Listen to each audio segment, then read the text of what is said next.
کہ روپے پیسے کو اللہ تعالیٰ نے جنس قرار نہیں دیا جس کو خریدا اور بیچا جا سکے۔ آج کیا کرتے ہیں؟ فاریکس ٹریڈنگ ہو رہی ہے، آن لائن کاروبار ہے، کیا ڈالر خریدتے ہیں، مہنگا ہوتا ہے بیچتے ہیں، یہ کیا ہے؟ سود۔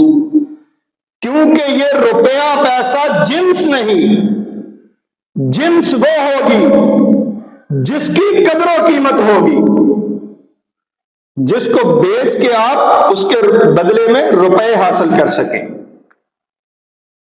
اور یہ دکھنے میں تو لگتی ایسا ہی ہے نا کہ جیسے تجارت میں 10 روپے کی چیز خریدی 12 روپے میں بیچی، اسی طرح ہم نے 10 روپے ادھار دیے 12 اس سے لے لیے، یہ لگتا تو اسی طرح ہے نا۔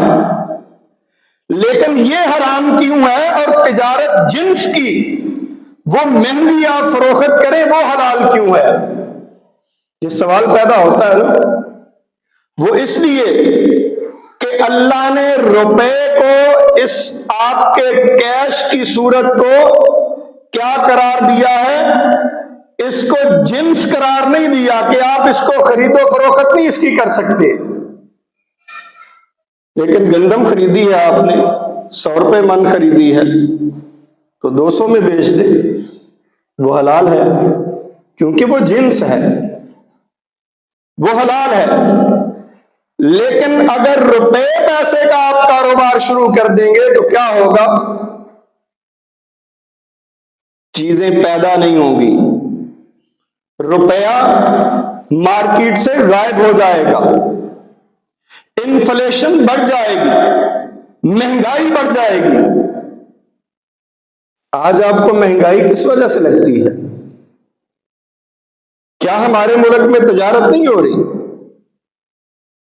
تجارت کو ہم نے روک دیا ہے۔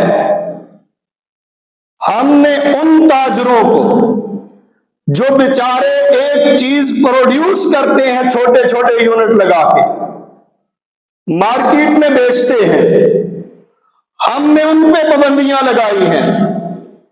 لیکن وہ لوگ جو مالدار ہیں، جن کے پاس روپیہ پیسہ ہے، وہ فاریکس ٹریڈنگ میں لگے ہوئے ہیں۔ یہ ملک میں ڈالر کی کمی کیوں ہوئی؟ یہ سارے کے سارے جتنے بھی آپ کے پارلیمنٹیرینز ہیں، جتنے بھی آپ کی ایلیٹ کلاس ہے، 1% اس نے ڈالروں کا کاروبار شروع کیا ہوا تھا۔ اس کے بعد پھر کیا ہوا؟ یہ 16 مہینے میں، یہ 1.5 سال میں جتنی تباہی ہماری معیشت کی ہوئی ہے، ایک چیز کی قیمت کہاں پہنچی ہے؟ یہ کس وجہ سے ہے؟ کہ وَأَحَلَّ اللَّهُ الْبَيْعَ وَحَرَّمَ الرِّبَا، ہم نے تجارت کو ایک سائڈ پہ کر دیا، ہم نے سود کھانا شروع کر دیا۔